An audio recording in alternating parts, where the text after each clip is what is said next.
Sarah, and I teach therapeutic horse riding. I'm a coach. I qualified in July 2019, and then I started working full time in September in a place called Festina Lente in Bray. That's where I did my training.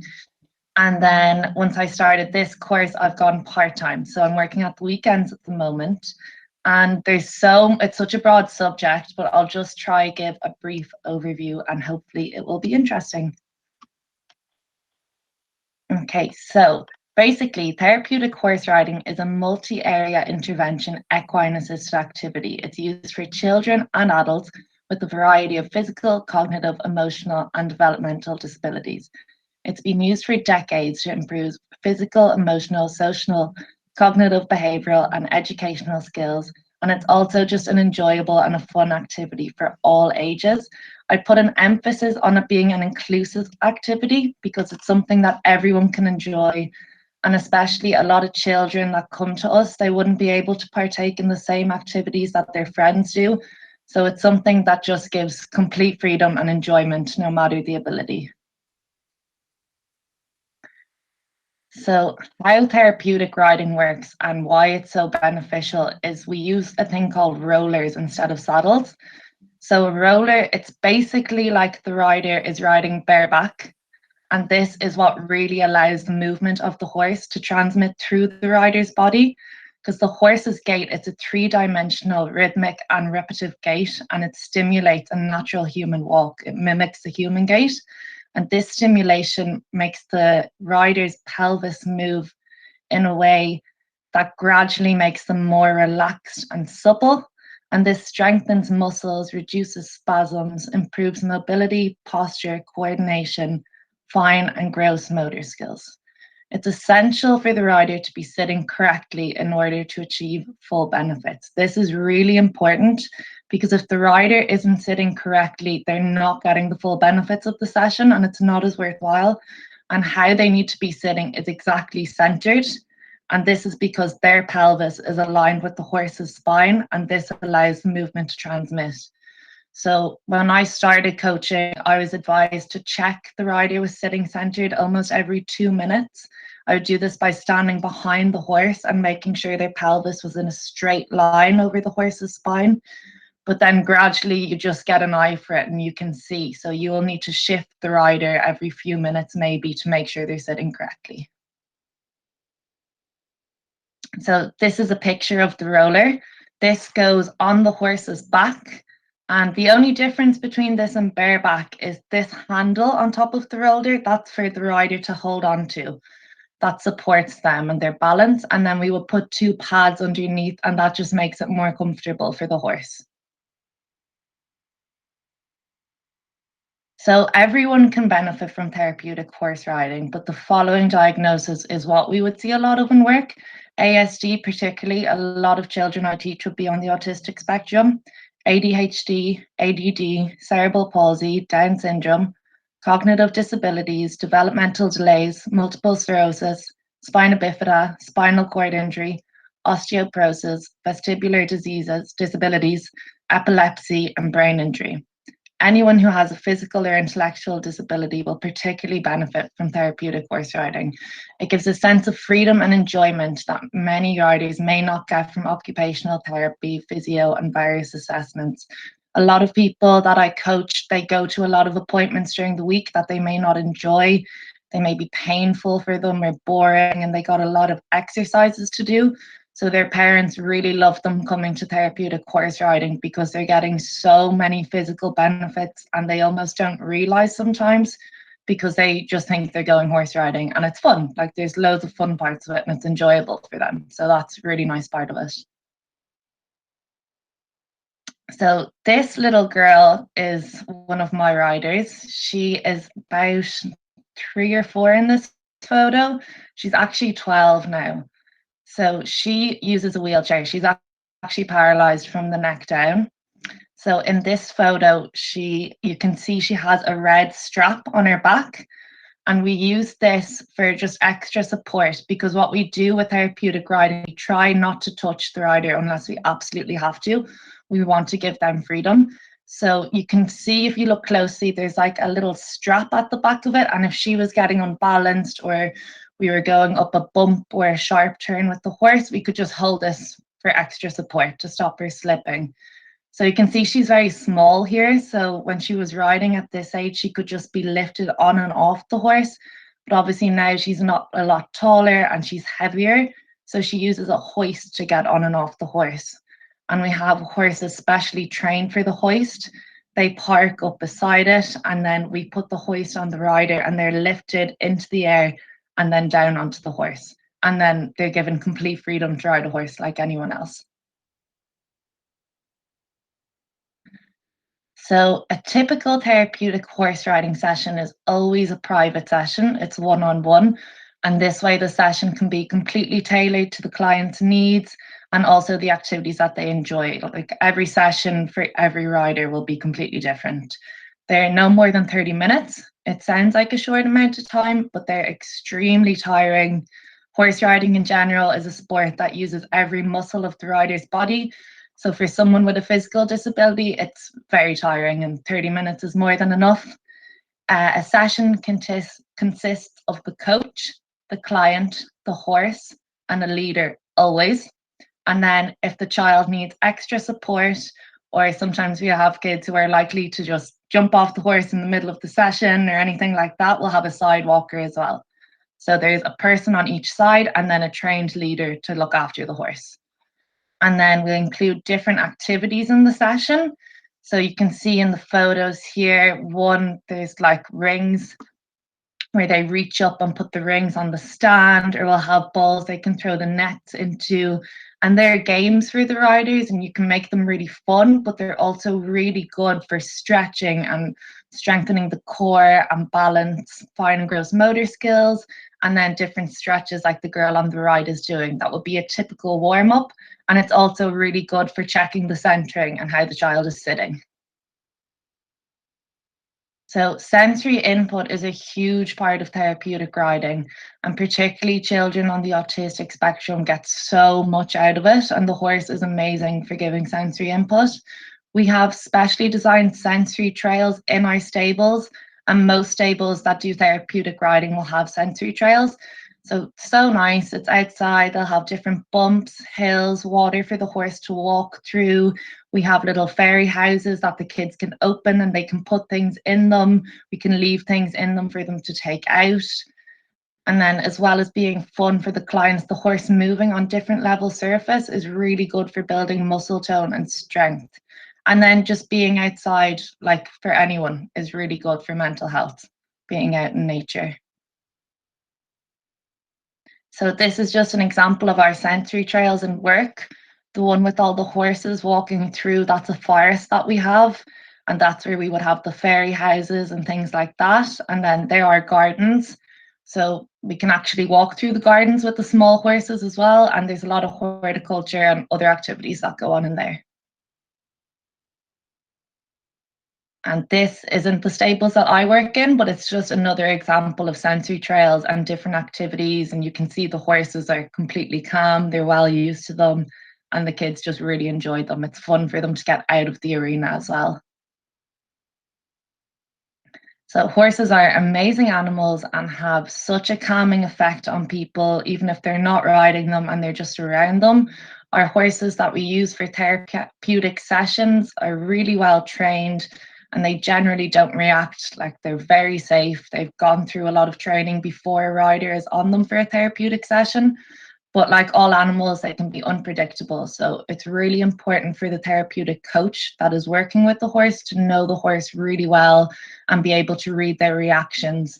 And if anything is deemed unsafe, they'll know what to do. Safety and enjoyment are always the two most important things that I would think during a session. Okay, so thank you so much for listening. And if anyone has any questions, fire away.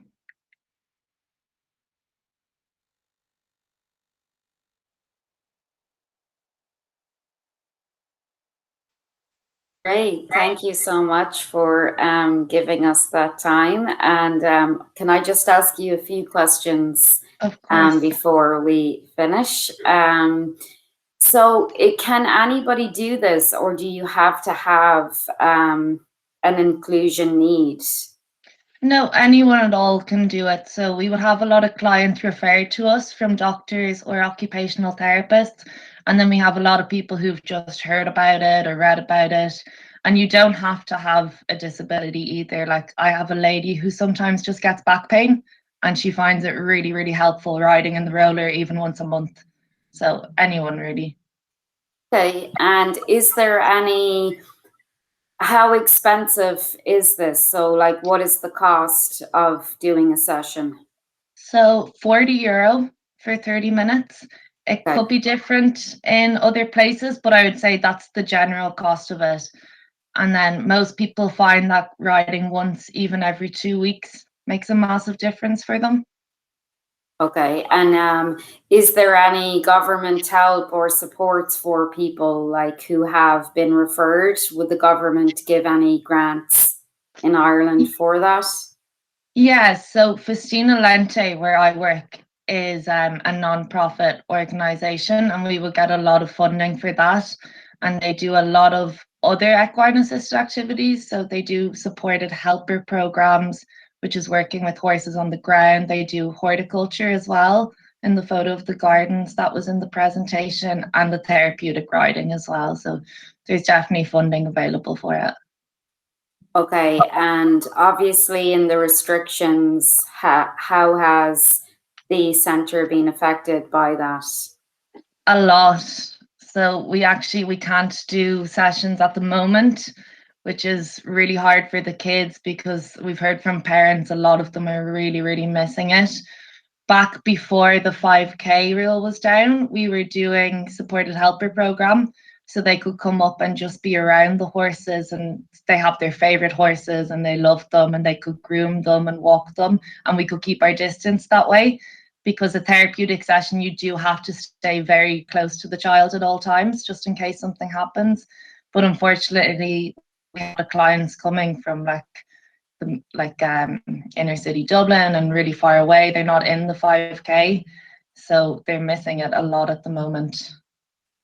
And will they be able to open again? Like, are they getting help from the government or any assistance to like keep the horses going? And is there any employees still there now?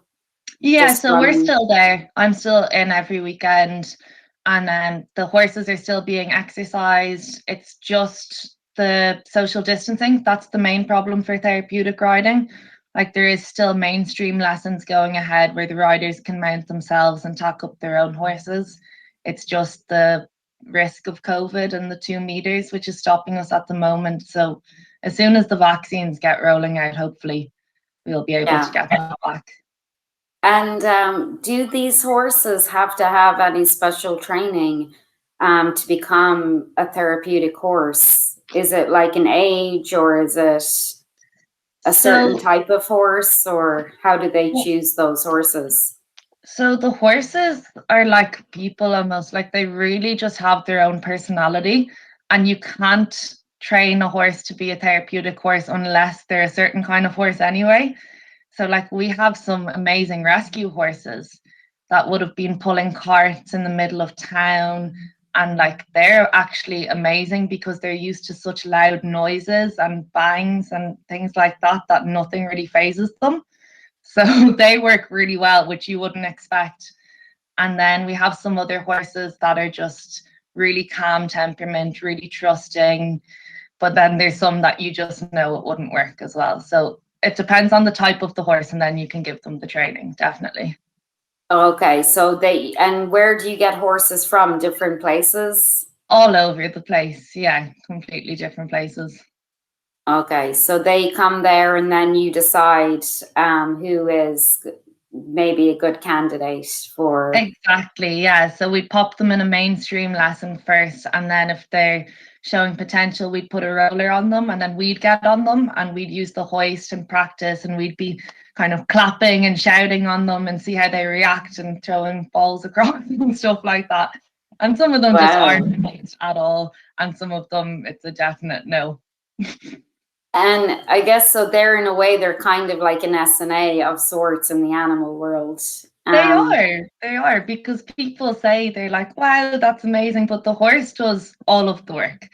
Like, we're just there to make sure that the kid is safe and they're sitting centered and giving some design of a session, and the rest of it is down to the horse. Like, they're incredible.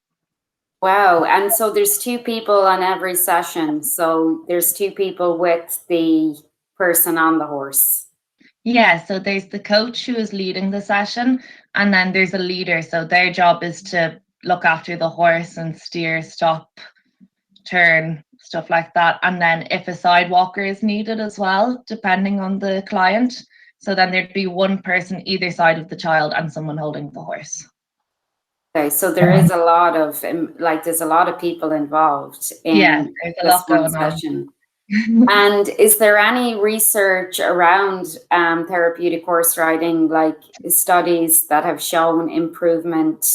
I know you were saying that the person pelvis kind of goes with the rhythm of the horse, and that affects their nervous system. And like, is there how has anyone looked into that? I suppose. There's actually, if you look it up, there's so many studies. When I did my training, it was really, really interesting, because I kind of thought therapeutic riding was more mental effects, as in just like good for your mental health and horse riding and being outside. But the physical effects are amazing, and you can actually see them from the difference before and after a session in just 30 minutes.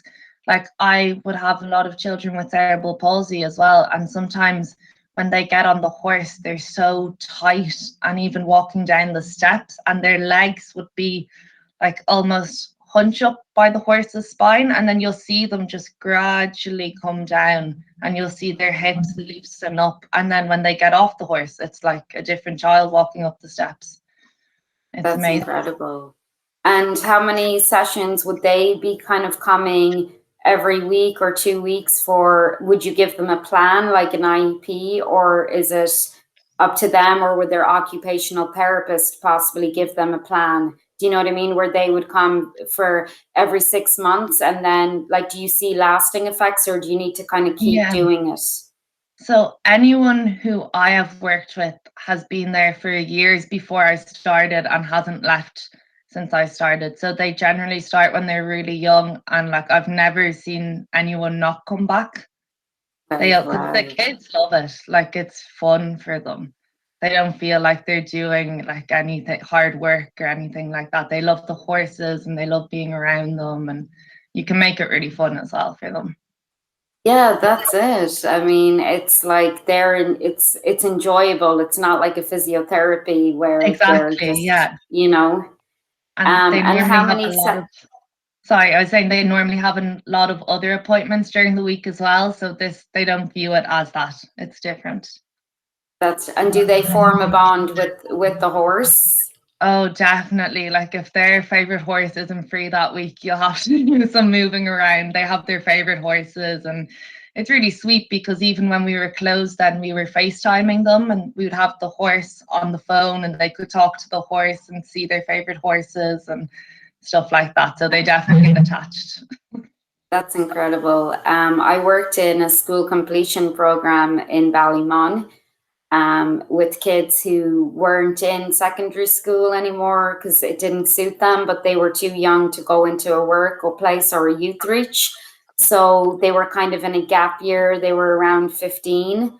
And we took them to Cherry Orchard every week to I the know it. Yeah. equestrian center, and they loved horse riding. And the same, they all had their horse, and if their horse wasn't available the next week, it was problematic, Yeah. because they formed a real attachment. And I had to do maths and stuff with them, and we used the center to do area and perimeter and Brilliant. design stables because they didn't like math. So we had to use what they loved, which was the horses and the horse riding, to teach them how, all those concepts. Yeah. So but they loved it.